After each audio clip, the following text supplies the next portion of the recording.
तो शुरुआत इसी कमाल के सवाल से करते हैं।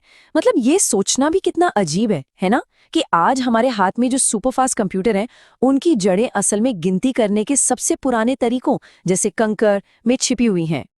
जरा इस स्लाइड को देखिए। कमाल की बात यह है कि हम कहां से कहां आ गए हैं। एक तरफ हमारे पूर्वज गिनती के लिए कंकड़, हड्डियों और अपनी उंगलियों का इस्तेमाल करते थे, और दूसरी तरफ आज हमारी जेब में स्मार्टफोन और एआई जैसी पावरफुल टेक्नोलॉजी है। ये इंसानी दिमाग की एक अविश्वसनीय छलांग है। अब कहानी में थोड़ा पीछे चलते हैं। इलेक्ट्रॉनिक्स के आने से बहुत पहले कुछ जीनियस लोगों ने सोचा कि क्यों ना गियर्स और लीवर्स से ही हिसाब किताब करवाए जाए। चलिए इसी मैकेनिकल युग में झांक कर देखते हैं। तो इस सफर के कुछ शुरुआती हीरो कौन थे? सबसे पहले तो आया एबैकस, दुनिया का पहला गिनती करने वाला डिवाइस। फिर कहानी आगे बढ़ी 17वीं सदी में, जब ब्लेज पास्कल ने पास्केलाइन बनाया। और फिर आए 19वीं सदी के दूरदर्शी चार्ल्स बैबेज, जिन्होंने एनालिटिकल इंजन का कॉन्सेप्ट दिया, एक ऐसी मशीन जिसने आज के कंप्यूटर की नींव रखी। और पता है, इसी एनालिटिकल इंजन के कॉन्सेप्ट की वजह से चार्ल्स बैबेज को कंप्यूटर का जनक जैसा बड़ा नाम मिला।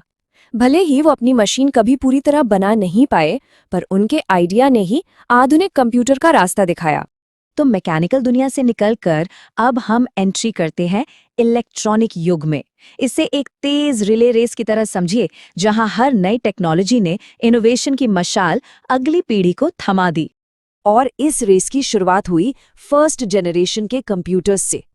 अरे ये वो मशीनें थी जो पूरे पूरे कमरे जितनी बड़ी होती थी। यहीं से मॉडर्न कंप्यूटिंग की असली शुरुआत हुई। और इन भीमकाय कंप्यूटरों का दिल क्या था? Vacuum tubes. इन्हें आप ऐसे समझिए जैसे बड़े बड़े नाजुक से कांच के बल्ब जो बिजली को कंट्रोल करके स्विच का काम करते थे। लेकिन हाँ, इन शुरुआती दिग्गजों की अपनी दिक्कतें भी थीं। एक तो ये साइज में बहुत बड़े थे, ऊपर से इतनी गर्मी पैदा करते थे कि पूछो मत। और इन्हें चलाने के लिए सिर्फ जीरोज और वंस वाली मुश्किल मशीन लैंग्वेज का ही इस्तेमाल होता था। और फिर आया एक गेम चेंजर, एक छोटी सी चीज जिसने सब कुछ बदल दिया, ट्रांजिस्टर। ये स्लाइड देखिए, एक तरफ बड़ा और गर्म वैक्यूम ट्यूब और दूसरी तरफ छोटा, भरोसेमंद और ठंडा ट्रांजिस्टर। ये क्रांति थी। तो ट्रांजिस्टर के आते ही जन्म हुआ कंप्यूटर की दूसरी पीढ़ी का। अब कंप्यूटर छोटे हो गए, तेज हो गए और पहले से कई ज्यादा भरोसेमंद भी। तो ये ट्रांजिस्टर आखिर था क्या? ये एक छोटा सा सॉलिड स्टेट स्विच था जिसने वैक्यूम ट्यूब की जगह ले ली थी। और इसी छोटी सी डिवाइस ने कंप्यूटिंग की पूरी दुनिया बदल दी।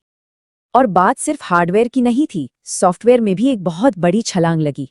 अब कंप्यूटर कोबोल और फॉर्ट्रैन जैसी हाई लेवल प्रोग्रामिंग लैंग्वेजेस समझने लगे थे।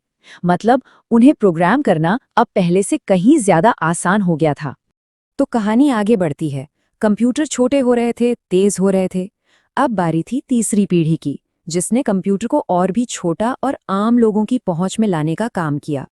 और इस पीढ़ी का हीरो था इंटीग्रेटेड सर्किट, या जिसे हम सब आईसी या माइक्रोचिप कहते हैं। सोचिए, हजारों ट्रांजिस्टर्स को एक नन्ही सी चिप पर फिट कर दिया गया।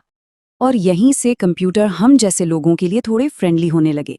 कीबोर्ड और मॉनिटर का इस्तेमाल शुरू हुआ और पहली बार ऑपरेटिंग सिस्टम भी आए, जिससे मशीन से बात करना, उसे चलाना आसान हो गया। और अब आता है वो दौर जिसने सब कुछ बदल दिया, चौथी पीढ़ी यानी माइक्रो प्रोसेसर का युग। वो सपना कि एक चिप पर पूरा का पूरा कंप्यूटर हो, अब सच होने वाला था। तो ये माइक्रो प्रोसेसर समझिए एक इंजीनियरिंग का चमत्कार था। इसमें VLSI मतलब very large scale integration technology का इस्तेमाल हुआ। इस एक चिप में कंप्यूटर का पूरा दिमाग यानी CPU समा गया था।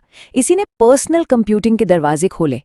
और इसी पीढ़ी ने कंप्यूटर को हमारे घरों और ऑफिस की टेबल तक पहुंचा दिया। पर्सनल कंप्यूटर यानी PC का जमाना आया।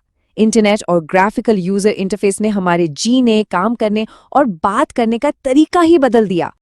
और चलिए अब आते हैं आज के दौर में, पांचवी पीढ़ी। यहां अब फोकस स्पीड से हटकर सोचने वाली मशीनों पर आ गया है। ये वो दौर है जब मशीनें सीखना शुरू कर रही हैं। इस पीढ़ी के दिल में है AI यानी आर्टिफिशियल इंटेलिजेंस।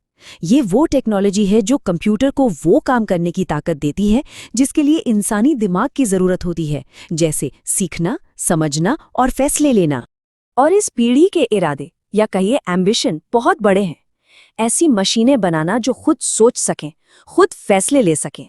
वॉइस रिकग्निशन और रोबोटिक्स, ये सब इसी पीढ़ी की देन है।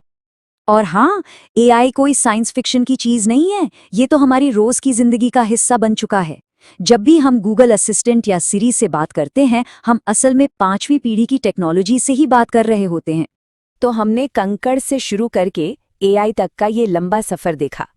पर क्या कहानी यहीं खत्म हो जाती है? बिल्कुल नहीं। 5वीं पीढ़ी एआई है, तो अब सवाल ये है कि छठी पीढ़ी क्या होगी? इसी सवाल के साथ आज का ये सफर यहीं खत्म करते हैं और भविष्य की कल्पना करने का काम आप पर छोड़ते हैं।